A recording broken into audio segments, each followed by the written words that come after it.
이 낡은 어떤 이념에 의한 그 집권 연장을 위해서 또 거기에 핵심 세력들은 그야말로 이권 카르텔로 뭉치고 또 폭넓은 얇은 지지 세력은 포퓰리즘으로 또 감싸 안고 막 이렇게 어떤 그 국민을 위한 정책이 아니라 집권을 위한 이 갈라치기 선거 전략을 일상의 행정에도 그 적용을 함으로 해갖고 다 생긴 문제들이고 또 이런 거를 그대로 유지하고 여기서 발생되는 그 이권 카르텔의 부패가 적발되지 않게 하기 위해서 막 검찰 개혁이라는 저도 뭐 검찰 개혁을 하는데 국민의 검찰과 공정한 검찰을 만드는 데는 적극 동의합니다만은 이런 그 부패 사슬을 아예 파헤칠 수 없게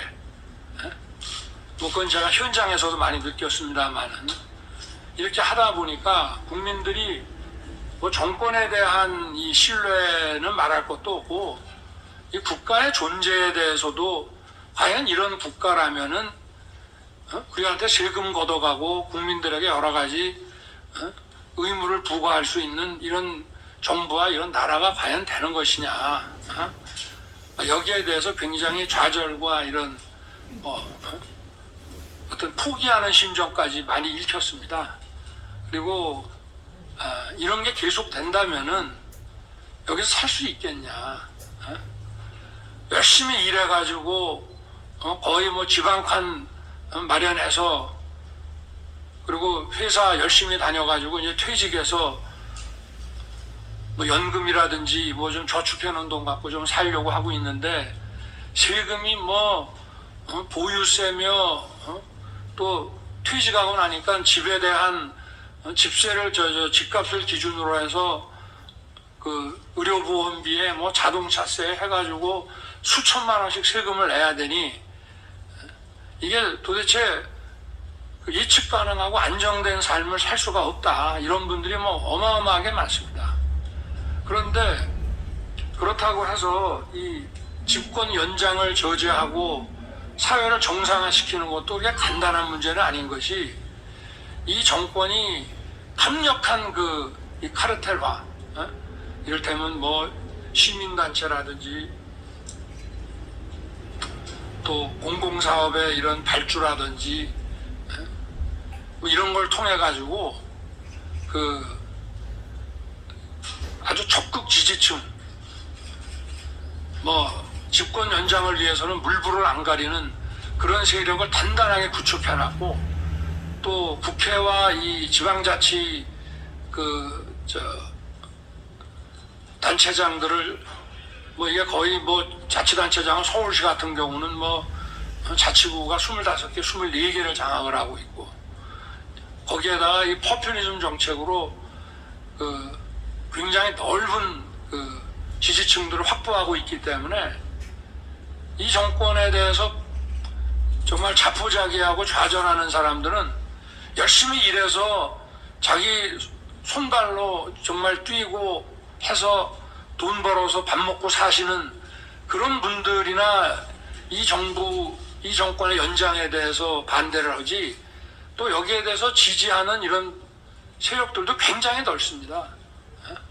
근데 우리가 이 국가가 똑바로 돌아가려고 그러면은 그저 아침부터 밤늦게까지 열심히 일하는 사람이 보람을 느끼고 살 수 있게 또 열심히 일해서 어느 정도의 노후 대비를 해놓고 퇴직한 사람들이 또 살 수 있게 이렇게 되어야 나라가 정상적으로 돌아가고 학생도 공부를 하려고 하고 젊은 사람들 작년 세대도 열심히 일하려고 하는 거지 이런 식의 그 세금 걷어가지고 지지 세력한테나 뿌리고 이 포퓰리즘 정책으로 그 매표 행위나 일삼고 하는 이런 나라에 무슨 희망이 있겠냐.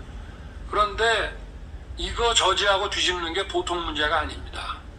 굉장히 어려운 문제고 저 역시도 제가 뭐 정치를 모르고 또 젊을 때 한 20대에는 저도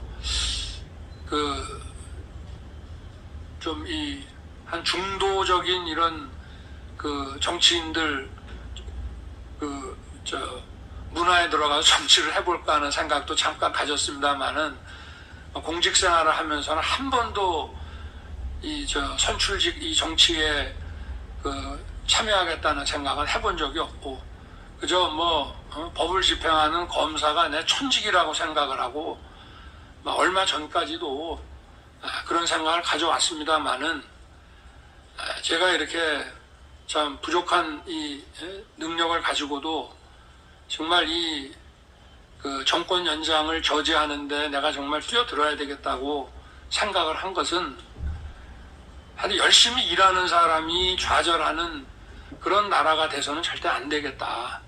그리고 그거를 저지하는 것이 쉬운 일이 아니다 하는 제 생각 때문이었습니다.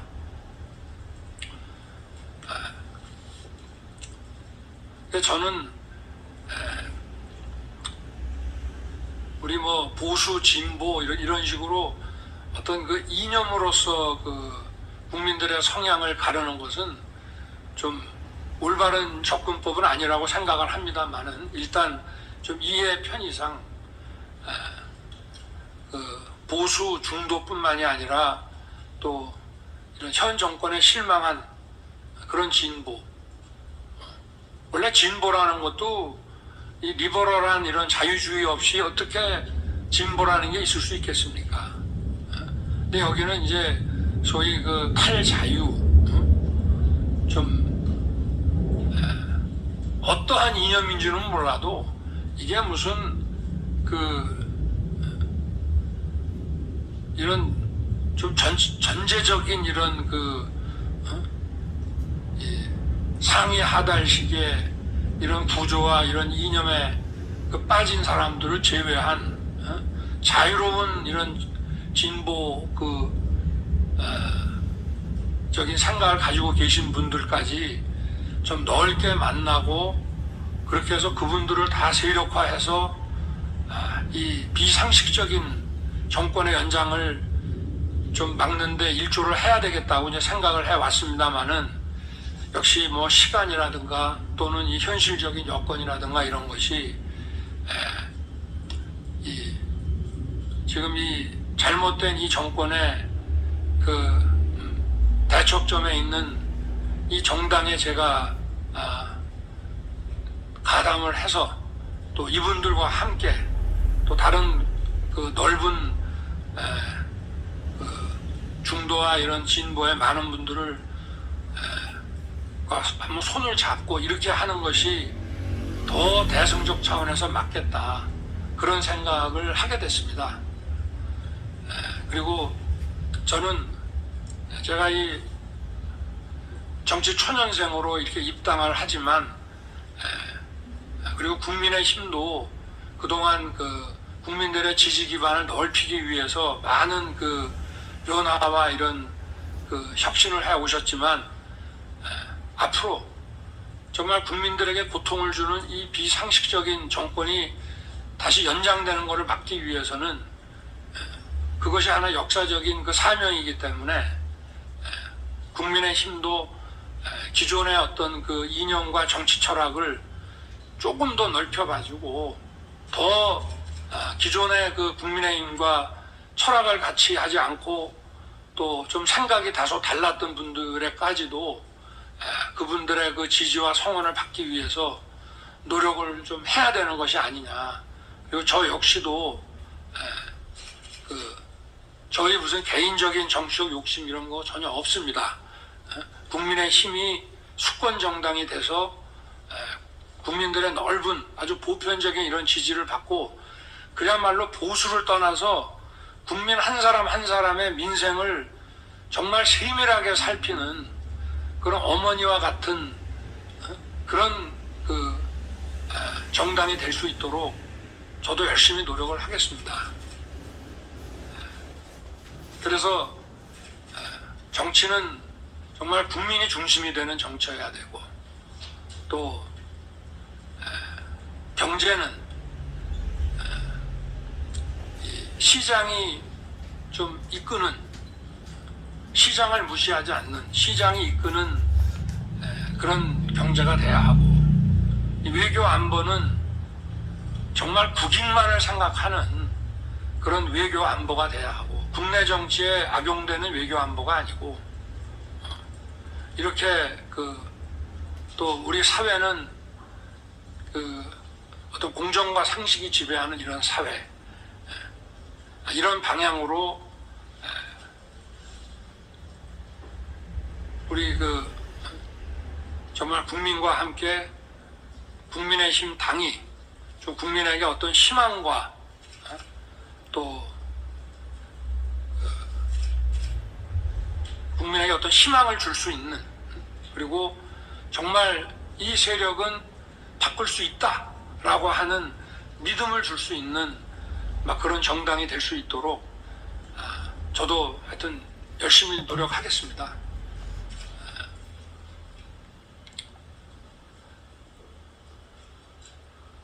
글쎄 뭐 제목을 저렇게 앞에 딱 윤석열이 들은 국민의 목소리 이렇게 해놓으니까 자꾸 저기에 생각이 한정되는 것 같아서 오늘 사실은 여러분들께 입당 인사와 또 저의 어떤 뭐 소회 내지는 앞으로 제가 어떻게 일을 하겠습니다 하는 이제 신고를 드리는 시간인데, 가급적이면은 제가 우리 정치 선배 여러분들께 얘기를 많이 하기보다는 여러분들께서 저에게 좀 궁금한 게 있으면 많이 좀 질문을 해주시고, 저도 그걸 통해서 제 생각을 좀 정리할 수 있는 그런 좀 시간이 됐으면 합니다. 네. 제가 질문에 좀 답을 하면서 좀 제 생각이라든가 자세나 이런 것들을 좀 말씀을 드리도록 하겠습니다. 네. 네. 한동안 말씀 잘 들었습니다. 정확하게 25분 말씀하셨습니다. 예비 후보님께서 생각하시는 부분을 잘 전달해 주신 것 같고, 또 진정성이 느껴지는 그런 말씀이었다고 생각합니다. 신고식 제대로 하신 것 같고요. 이제 우리 명불허전 보수다의 초선 의원님들의 질문을 좀 받도록 할 텐데요. 저희 명불허전 보수다는 보자 수요일에 다 같이였습니다. 그 안에 이제 보수라는 가치를 조금 더 긍정적으로 모든 분들께 이야기하고 싶었었고요. 여기 뭐 김경률 회계사와 서민 교수를 포함해서 말씀하셨던 확장된 분들이 많이 오셨었는데, 다행스럽게도 김경률 회계사나 서민 교수께서 보수다를 통해 보수에 대한 상당히 긍정적인 생각을 하게 돼서 저희 스스로 되게 자부심을 느끼고 있는 그런 모임입니다. 자, 그 자부심만큼 질문들이 상당히 날카롭습니다. 그 날카로운 선배 초선 의원님들의 질문 받도록 하겠습니다. 네, 질문하실 분, 양금희 의원님 질문. 제가 먼저 질문 드리겠습니다. 저는 대구 북구갑이 지역구를 두고 있고요. 중앙여성위원장입니다. 그래서 사실 오늘 예비 후보님을 뵙고 나면은 지난 일주일 동안 있었던 일에 대한 여러 가지 생각들이 많으실 텐데, 그와 관련된 질문을 드리고 싶습니다. 지난주 종로의 벽화와 그리고 올림픽에서 안산 선수의 문제가 계속 TV 뉴스에서 중요한 주제로 많이 다루어졌습니다. 그 내부의 문화를 자세히 들여다보면 사실 여성 비하 문제라든지, 그 다음에 또 조금 더 나아가서 개인의 인격에 대한 살인까지 이야기될 정도로 굉장히 많은 사회적 논란을 일으켰던 것도 사실입니다. 이에 대해서 사실 지금 현재 제가 알고 있기로 예비 후보님께서 우리나라의 가장 큰 문제가 첫 번째는 집 문제, 두 번째는 일자리 문제, 이렇게 짚으셨던 것을 연합뉴스에서 저는 봤습니다. 그런데 그와 함께 굉장히 중요하게 대두되는 문제가 젠더 간의 갈등 문제도 있고요. 그 다음에 양성평등적 차원에서의 여성 정책에 관한 문제들도 있습니다. 이 부분은 세대 간에 따른 여성의 경험치가 너무나 다르고, 또 20대, 30대가 느꼈던 경험치, 40대, 50대, 60대가 느꼈던 경험치들이 압축적 성장을 한 우리나라의 과정에서 굉장히 다르다는 것을 일단 인식을 하는 점에서 출발해서 예비 후보님께서 생각하시는 그러한 여성 정책과 젠더 갈등을 통합할 수 있는 그러한 아마 저는 대안을 가지고 있을 것이라고 믿고 있습니다. 그에 대한 생각을 듣고 싶습니다. 여성 정책과 그 젠더 갈등에 관해서 질문을 하셨는데요. 저는 뭐 어떤 갈등이 일어나는 것은 또 우리 사회의 자연스러운 현상이라고 생각을 합니다. 서로 보는 시각이 다르고 하기 때문에 있을 수 있는 거고, 그리고 이제 이 여성 할당제라는 것에 대한 청년 남자, 소위 뭐 이대남이라고 해서 20대 남자들의 이런 불만들이 굉장히 집단적으로 표출이 된 것 같은데,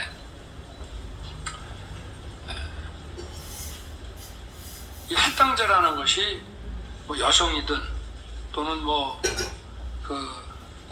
다양한 인종이 살고 있는 뭐 미국 같은 나라에서도 또 뭐 인종이나 또는 세계 각 이민원 지역별의 무슨 할당제 같은 것들, 소위 뭐 적극적 평등 정책이라고 해서 이제 어포머티브 액션이라고 해가지고 그런 것들이 이제 시행이 되고, 또 이것이 과연 헌법에 합치하느냐 합치하지 않느냐 하는 문제가 또 소송을 통해서 뭐 대법원까지 올라가고, 또 민권법하고 저촉되는 것이 아니냐 뭐 이런 문제들도 많이 있습니다. 참 복잡한 문제입니다, 이거는.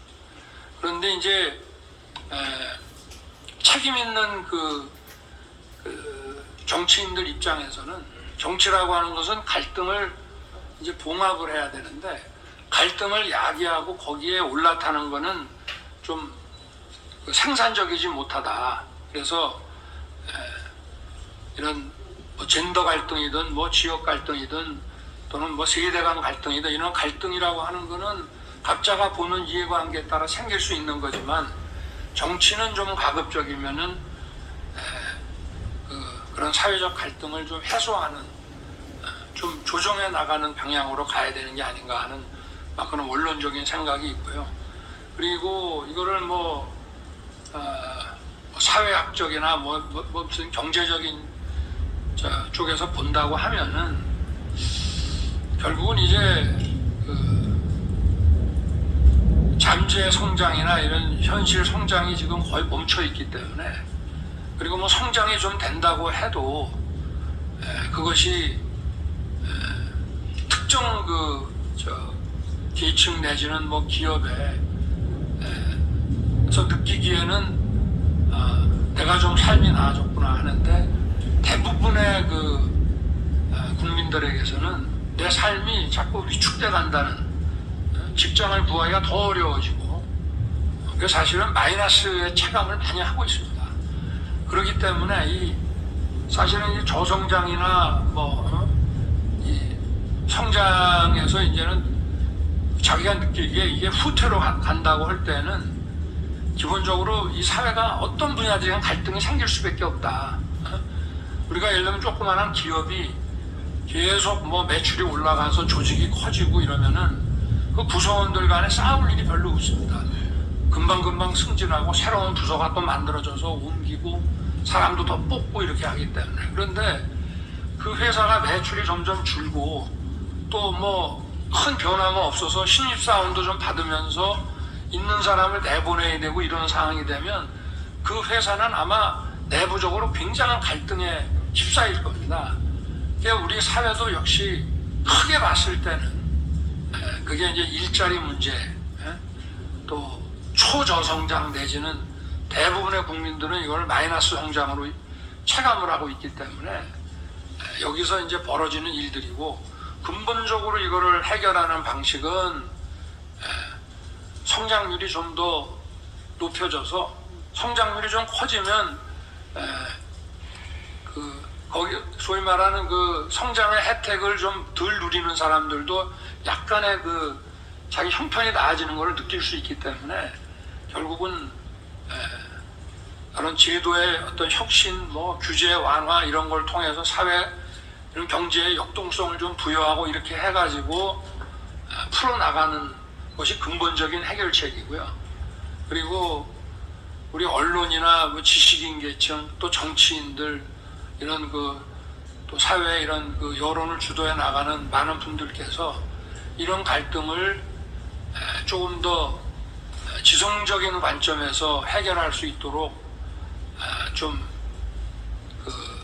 좀 이끌어 나가야 되는 것이 아니냐. 여기에 어느 한편을 들어가지고 이것이 맞다 틀리다 이런 식으로 해서 하는 것은 좀 사회라는 게 뭐 갈등이 물론 생기지만 이 갈등이 얼마나 그 원만하게 생산적으로 해소되느냐에 따라서 그게 또 발전의 원동력이 될 수도 있는 것이기 때문에 이제 젠더 문제는 마저 그 정도 제가 말씀을 드리고요. 그리고 이제 여성 정책은 크게 봐서는 이제 양성 평등이라는 것이 우리 헌법에도 규정이 되어 있습니다만은 그걸 좀 더 실질적으로 보장을 하기 위해서 이제 그 여성 정책의 방향이 이제 주어져 있고 또 여성이 어떤 남성에 비해서 성적으로는 육체적으로 이렇게 약자에 속합니다. 그렇기 때문에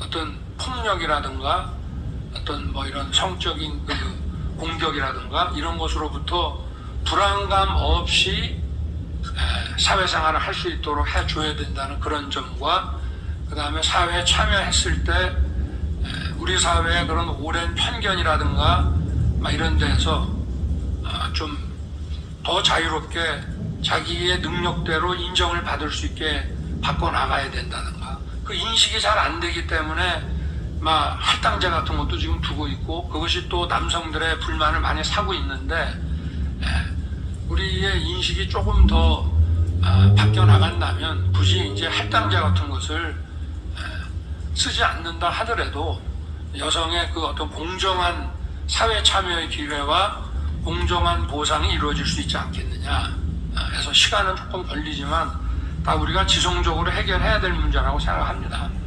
그리고 이제 이거는 여성의 문제만이 아니라 가정을 이루는 그 남성에게도 마찬가지 문제인데 그런 그 육아로 인한 경력 단절을 어떻게 사회가 좀 지원을 해줄 것이냐 그렇게 해서 또 여성의 사회 참여가 많이 이루어지면 그 사회 성장에 도움이 됩니다. 더 많은 생산성이 높아지는 것이고 그렇기 때문에 그게 뭐 여성만의 문제가 아니고 저는 이게 뭐 남성 여성을 다 합쳐서 국가 전체 국민 전체에게 도움이 되는 막 그런 방향이기 때문에 이런 그 제도들이 만들어서 시행이 되는데 이것 또한 국가와 국민을 위해서 공정한 방향으로 나가야지 이것이 이 페미니즘이라는 것도 건강한 페미니즘이어야지 이것이 어떤 그 선거에 유리하고 집권을 연장하는데 악용이 되고 이렇게 돼서는 안 된다고 생각합니다. 네. 좀 부족한 아직 부족한 답변 맞습니다. 기준을 명확하게 말씀해 주신 것 같아서 시원했습니다. 자, 다음 의원님 질문 받도록 하겠습니다.